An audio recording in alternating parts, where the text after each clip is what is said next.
redstone torches. They're extremely versatile when it comes to redstone contraptions. You can use it for a lot of different things. Very compact builds, very wide builds, survival, creative, whatever you want. You can use a redstone torch for pretty much anything that you need in a contraption. And today I'll be showing you the ultimate guide to redstone torches, as I've done with repeaters and, sorry, that's the dust, repeaters over there and redstone dust here. I suggest you go watch those videos, but after you watch this one.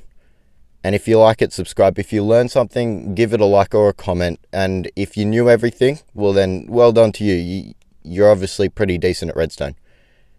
And I'll be showing you everything you need to know, well, at least most things. I may have forgotten a few things, but I'll try to think of them as I go along.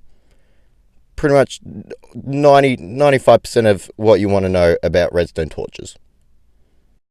Before we get into this video, the tutorial or guide or whatever video I'm making at the moment, I just wanted to say, if you do enjoy this, watch other videos in my channel. You might find them helpful. I make a lot of redstone videos. If you like it, please like and subscribe. It helps out a lot, and I would love to get to 500 subscribers by the end of this year.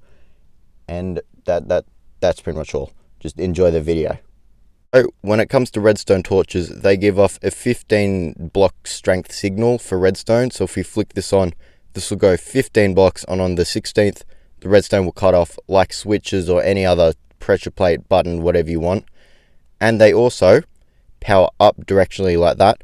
So this will come along 15 blocks and cut off. It looks like it cuts off a bit earlier, but that's because this signal starts here, and the one up here starts with this block, so it starts one block earlier as well. And how they pretty much power things, when I flick this on, it'll turn off that block, and I'll get to that later. But pretty much when it turns on, it does that block and the one on top, but it doesn't go down powering, and it doesn't go down like that, just like switches, buttons, and pressure plates. I mean, unlike switches, buttons, and pressure plates, it doesn't go down. So it'll power the redstone next to it or a repeater next to it, and it'll power the block on top where it's sort of the red tip of it is pointing into the block like that, and it'll hard power that block. So the surfaces you can put a redstone torch on are all the sides of a block, the top of the block, but not the bottom. We can't see, they don't hang upside down. So you kind of need either go directionally, sort of like diagonally like this, or straight on top of the block. And still, that's 5 out of 6 surfaces, which is pretty good. And what they power, if we come around here, I've got redstone torches on the bottom of those, all of those like that. And I keep accidentally placing down torches. Might change to that. And so what these ones will do, they go directly into that block. So they won't power this block here if they're on the side of the block, because they're not pointing into it. They kind of, it's pretty much where they point is what they power to. And so it'll hard power this block, which you can get a redstone signal from a repeater out of that. Powers all these redstones. It'll power the piston attached to any side of that block, and it'll power a torch there and whatever other redstone thing you want. And to control them, you pretty much need to power whatever block they're on. So if we have a switch going attached directly to the block, all the redstone torches on, we can turn them all on and off, and they kind of invert the signal. So when, say, if I've got this here, the switch is off, so the redstone blocks are on. And if I can get a lantern on here, there we go. So they'd power that. Then when I turn it off, or actually when I turn the switch on, so it powers normal things like that, the redstone turns off, and so anything attached to it will turn off unless it's powered otherwise. And so yeah, they're great for inverting signals like that. And you can power them through like this. You can have a line of redstone running directionally into the block. Watch my redstone dust ultimate guide to know all about that, and that'll work. Redstone cross or plus sign, I don't know what it's called, that also works. If we get a repeater and put that there, that will also do it. But if we have like a line of redstone running like this, so as soon as I place this block down, it's not going to power. Well, actually it does power. The redstone powers, but it doesn't. If I get rid of this and I flick the switch on and off, it does nothing because it's not directionally into the block.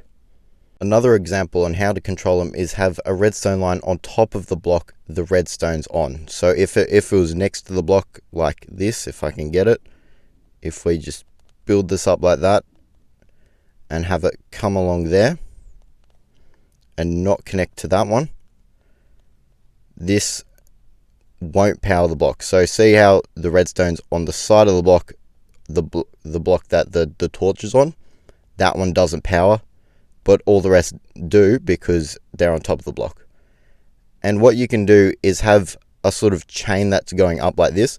This is a great way to do a compact redstone line upwards, but they do have 1 tick of delay, I believe.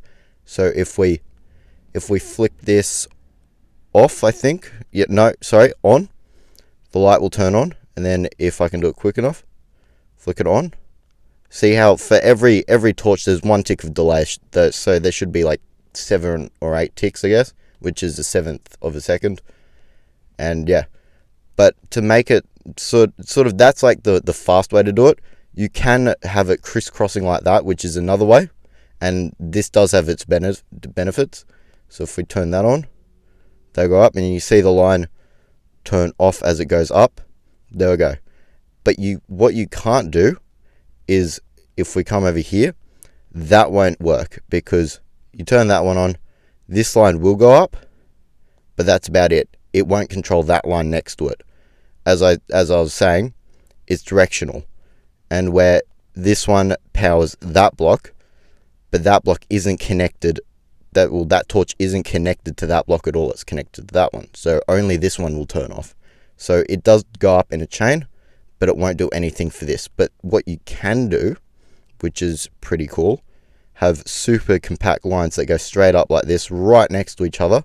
So flick that on, that piston will turn off. Flick it on again, it'll turn on. So we can do that and that. We can flick them all on and off, and they won't interact with each other, which is, well, it's pretty cool and useful in a lot of different redstone contraptions and builds.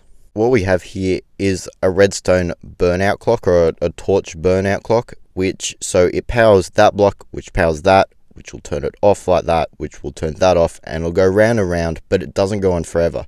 So if I place something there, turn it on, that one turns off, but that turns on. But then if we turn it off again, it does that. It has a super fast clock but it doesn't go on forever. It's I don't know how long it goes on for. I don't know how many ticks specifically. But what an interesting thing with redstone, I don't know if this is newly added or if this is a bug or anything. If you update a block near it, so if I missed that.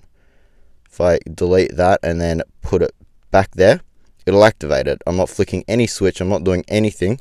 So if we grab a piston, I think that should work.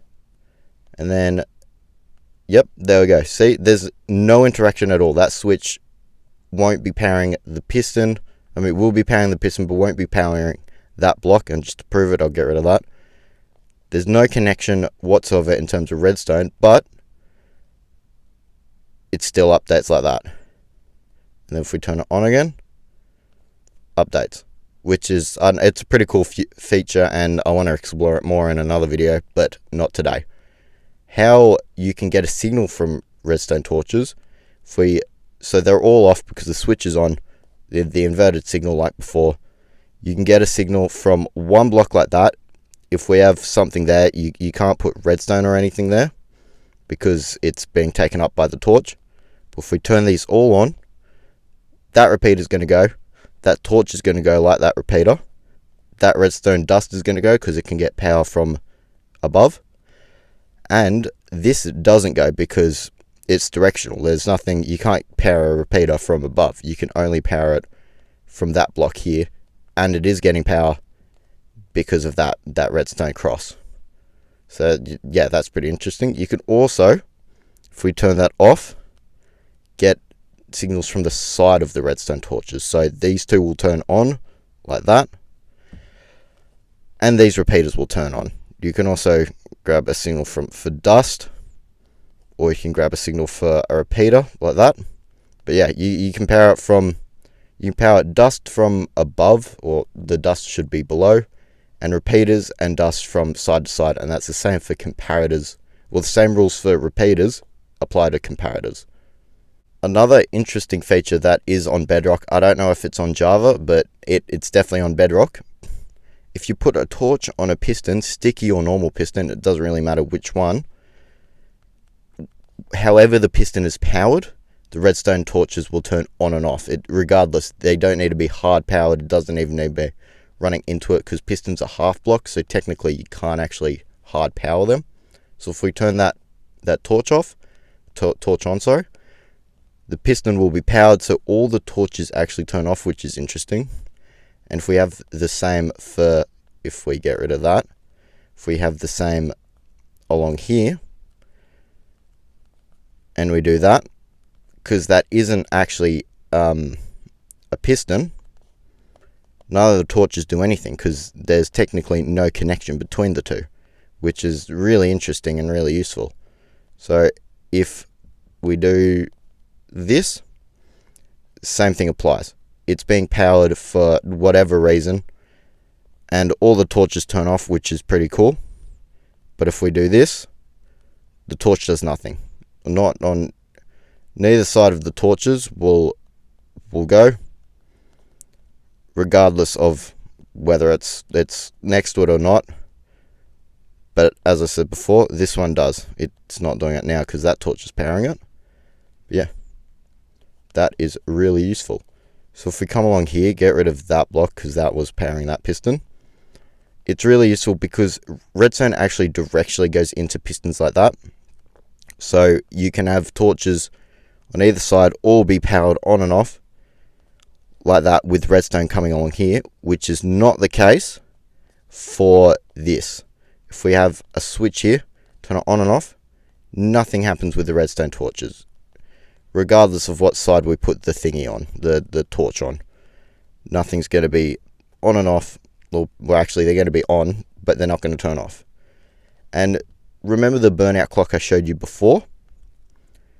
This sort of does the same thing, where it powers like that, but you can't actually, I don't think, no block updates. Oh, there we go. The block update does power it there. If we come along here, get rid of that. The block update works when the redstone torch, well, apparently it works when that is powering something. If there's an update on top of where it should be powering, it does turn off. I didn't actually know that. But yeah, that is pretty useful.